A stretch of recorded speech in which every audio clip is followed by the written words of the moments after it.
गोळ्याची झोप म्हणजे बिना गोळ्याची झोप केव्हा येईल तुम्हाला? तुमच्यावरती कोणाचं 1 रुपया कर्ज राहणार नाही, तुमच्या घरामध्ये कुठल्याच प्रकारचा आजार राहणार नाही, आणि तुमच्या घरामध्ये सर्वांचं एक मत एक विचार एकमेकाबद्दल प्रेम जिव्हाळा जेव्हा राहील ना, त्या टायमाला तुम्हाला बिना गोळ्या घ्यायची झोप येईल. त्याच टायमाला समजायचं तुमच्या घरात सुख शांती आहे. म्हणजे तुमच्या घरात नुसतं घरातच नाही, काही काही बऱ्याच व्यक्तींना घरी जर असलं तर घरात झोप येत नाही, आणि बाहेर पाहुणे गेले का झोप येते. मग आता विचार करा, पाहुणे किती दिवस राहायचे.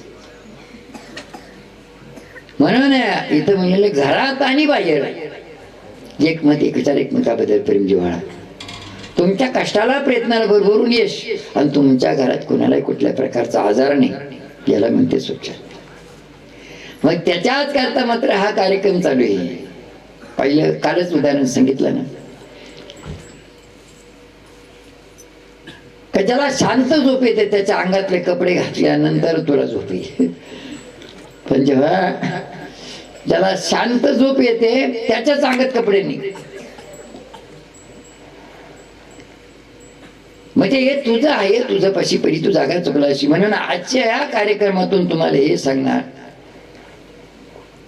का कधी कधी मात्र यश आहे तर आरोग्य नाही, आरोग्य आहे तर शांती नाही. याचं कारण काय नेमकं? आपण काही कोणाचं नुकसान करत नाही, कोणाची बाग कापत नाही, मग असं होतं का? म्हणून इथं कोणाचं नुकसान करावं लागत नाही, परंतु आपल्या बाबतीमध्ये असं जे घडतं ही गोष्ट आपल्याला कळावा, नेमकं कुठून घडतं हे. एखाद्याच मात्र होतं तसं. असं जर काही झालं तर लोक म्हणते सांगा ना नाव तेच. आता कोणी पाय वडला आपला, नाव सांगितलं त्याने व दंड घेऊन, पण तसं सांगायची गरज नाही. म्हणून त्याच हेतून तुम्हाला आज सांगणार आहे एक मेन पॉइंट मात्र आपल्या घरामधली. साखर पडली का मुंग्यांना आमंत्रण द्यावं लागत नाही, मुंग्या आपोआप साखरीपाशी येते, हे तर तुम्हाला माहिती आहे. आणि माहिती नसेल तर प्रयोग करून पहा, तुमच्या घरात सगळ्या घरात साखर टाकून द्या.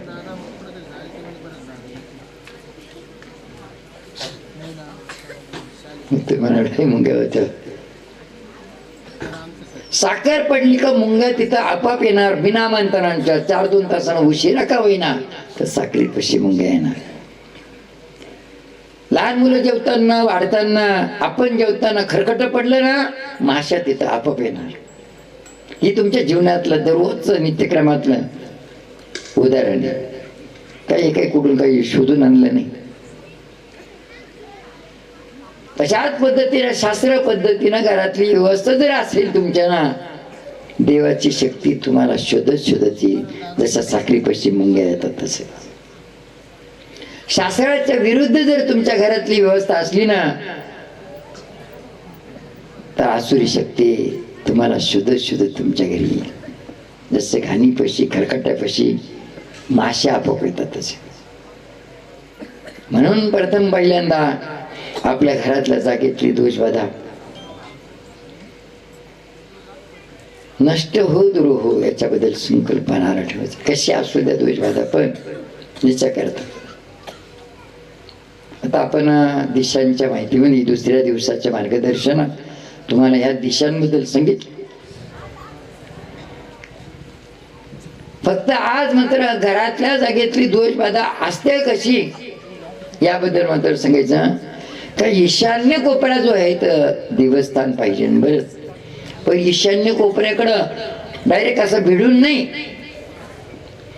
आपल्या घरातल्या सुखशांतीसाठी ना पूर्व पश्चिम दक्षिण आणि उत्तर या ज्या दिशा आहे या दिशा मेन आहे, पण उपदिशा पण महत्वाच्या आहे. त्याच्याबद्दल तुम्हाला दुसऱ्या दिवशी सांगितलं. ईशान्य वास्तुदेवता, अग्निदेवता, 4 अग्नीशी संपर्क येतो अग्निदेवता, आणि निवृत्त दिशा हा लक्ष्मीची, वायू दिशा जी आहे तर श्वासोश्वासाच्या देवतेची. या मेन दिशा ज्या आहेत त्याच्यापेक्षा जास्त महत्वाच्या उपदिशा आहेत. मग त्या उपदिशात नंतर ईशान्य, पूर्व आणि उत्तरच्या मधील ईशान्य, त्या ईशान्य दिशाकडे 1.25 फुटाचं अंतर सोडून आपल्या घरातलं देवस्थान पाहिजे.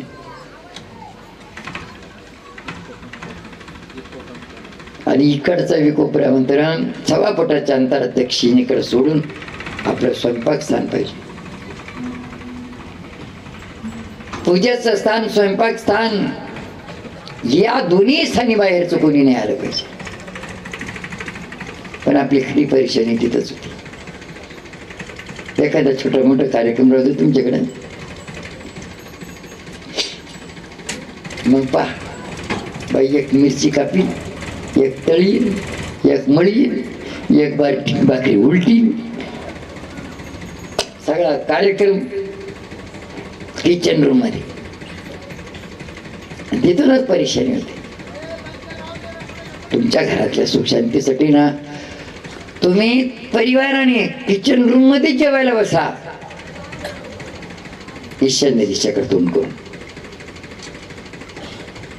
आणि झालेला स्वयंपाक मात्र गॅस शेगडी कशी ठेवू नका. तो स्वयंपाक वायव्य कोपऱ्याकडे ठेवा. म्हणजे किचन रूम हा अलगच पाहिजे. आणि किचन रूम मध्येच वायव्य कोपऱ्याकडे झालेला स्वयंपाक ठेवा. त्याच्यात 20 टाकेल असलं तरी पाणी होऊन जाईल. अनुभव, त्याची चव पण वेगळीच लागेल. तशाच पद्धतीनं आपल्या घरामध्ये जी परेशानी ना, तो पैसा घेतो तो पुरत नाही, कर्ज मिटत नाही, घरामध्ये वादविवाद भांडणं, त्याला कारण हे का लक्ष्मी आपल्या देवस्थानी नाही राहत. लक्ष्मी आपल्या देवस्थानी नाही राहत.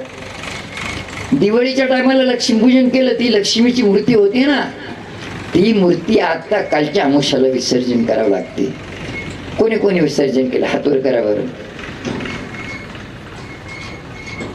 आता जी अमावस्या गेली त्या अमावस्याला लक्ष्मीपूजनच्या ती मूर्ती विसर्जन केली ना,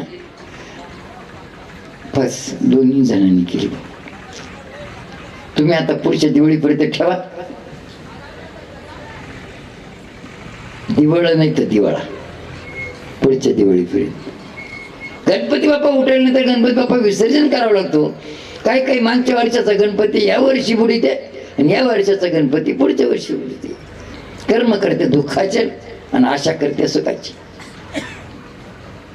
लक्ष्मी आपल्या देवस्थानी नाही राहत. लक्ष्मीच्या जागेवरती अन्नपूर्णा माता आहे. लक्ष्मी राहते किचन रूम मध्ये.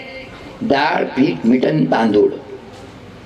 देवी स्वयंपाक करताना उत्तर दिशा करून पाहिजे. उत्तर दिशा करून पाहिजे.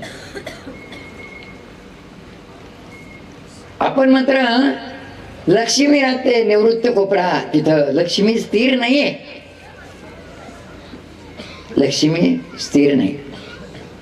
हे कालच्या मार्गदर्शनातून सांगितलं तुम्हाला. म्हणून अन्नपूर्ण माता आहे लक्ष्मी किचन रूम मध्ये. डाळ, पीठ, मिठण, तांदूळ. म्हणून त्या उत्तर दिशेकडून त्या वस्तू.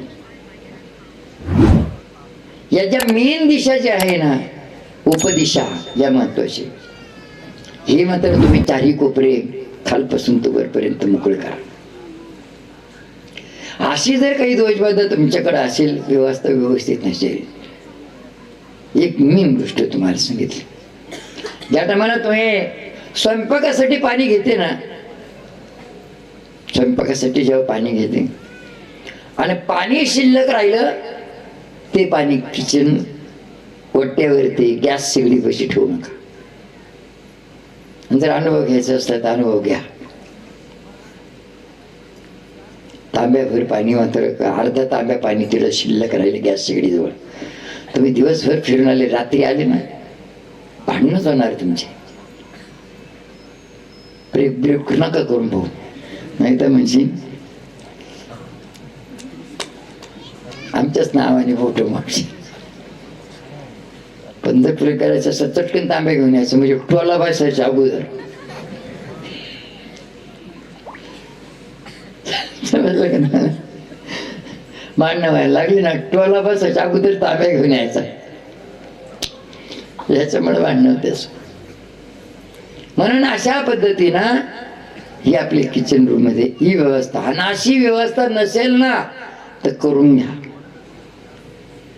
आणि जर नसेल बा तर ते करायला बी थोडस लागते ना काहीतरी आपल्याकडं बदल करायला. पण अदुगरच बाप नाही लेखत आणि लेख नाही बापा, अदुगरच. मग त्याच्या करता मात्र संकल्प नारळ ठेवा. संकल्प नारळाचा पहिला टप्पा आहे. घरातल्या जागेत अशी काही दोषबाधा असेल तर ती नष्ट हो, दूर हो. दुसरा मुद्दा आहे, कधी कधी मात्र तुमचा पाय जर मागे ओढायचा असला तर तुमच्या पायालाच हात लावा लागेल असं काही नाही. पाय मागे ओढणार जर समजा तंगुमुंग असेल आणि तुम्ही मात्र धष्टपुष्ट असेल, पायाला हात लावले तुम्ही एक दोन गाचंड्या देऊन मुंडीवर पाय द्यायच्या त्याच्या, पण पाय मागे वाढणारच. जर तंगुमुंग एकदम तंगुमुंग असेल तर तो दुसऱ्या परीक्षेत तुमच्या पायाला हात न लावताना तुमचा पाय मागे ओढला जाईल. म्हणून इथं म्हटलेले, तुमच्या जाण्याच्या रस्त्यात काही वस्तू टाकली का पडली, ती वस्तू तुम्ही ओलांडली किंवा ठोकरली तर तुमचा पाय मागे ओढला जातो. हत्ती सगळ्यांनी पाहिलं ना, हत्ती पाहिलं ना सगळं. कोणता? कलियुगाचं नाही बघा, त्या युगाचं. आता कलियुगाचा हत्ती तो 4 चाकाचा आहे, थोडासा छोटा हत्ती.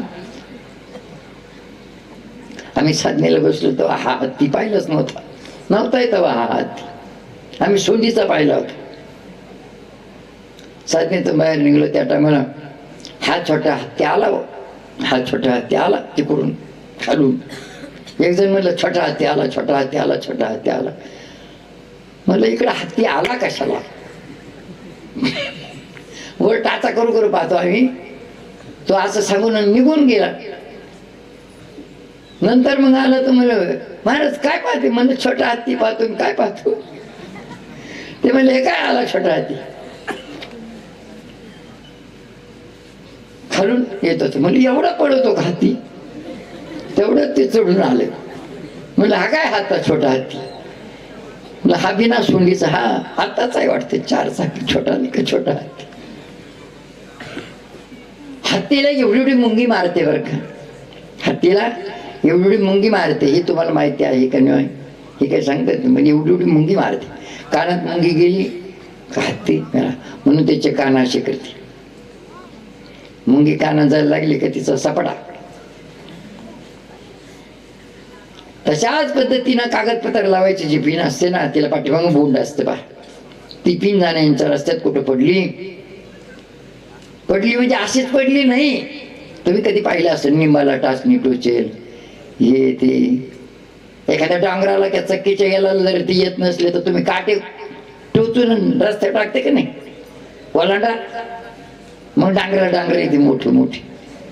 तसं मात्र हे टाचणी पाठी मग बोंड असतात. ती जर जाण्याच्या रस्त्यात कुठं टाकली कळत नाही तुमच्या जाण्यानुसार, तिच्यावर पाय पडला ठोकरली किंवा ती ओलांडली ना, करोडाची इस्टेट तुमची शून्यात येणार, चक्र उलट फिरून जाणार. म्हणून अशा पद्धतीनं कळत न कळत आपल्याकडून एखादी वस्तू ओलांडली किंवा त्याच्यावरती पाय पडला असेल किंवा ती वस्तू पायानं ठोकरली असेल तशी दोषबाधा नष्ट हो, दूर. तिसरा मुद्दा, कुठंतरी मात्र खाल्ल्या पिल्ल्यात आलं असेल. एक तुम्हाला सांगू, एक उदाहरण असेल सांगतो तुम्हाला. कोणावर विश्वास ठेवा? आपले आई वडील आणि देवाशिवाय आपलं कोणी नाही.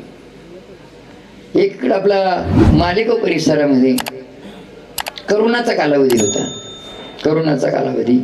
त्या करोनाच्या कालावधीमध्ये पुरा परिवार गेला. एकदम गरीब आदिवासी समाजातले होता तो. पण पुरा परिवार करोनाच्या कालावधीमध्ये गेला आणि एकुलता एक मुलगा राहिला. आता तो मुलगा बी असा आपल्यासारखा 17-18 वर्षाचा मुलगा, पण घरी शेती नाही, घरही बेघर मिळालं होतं ते काय नाही, पण स्वभाव मात्र देव. माणूस देव नाही, पण माणसाचा स्वभाव देव.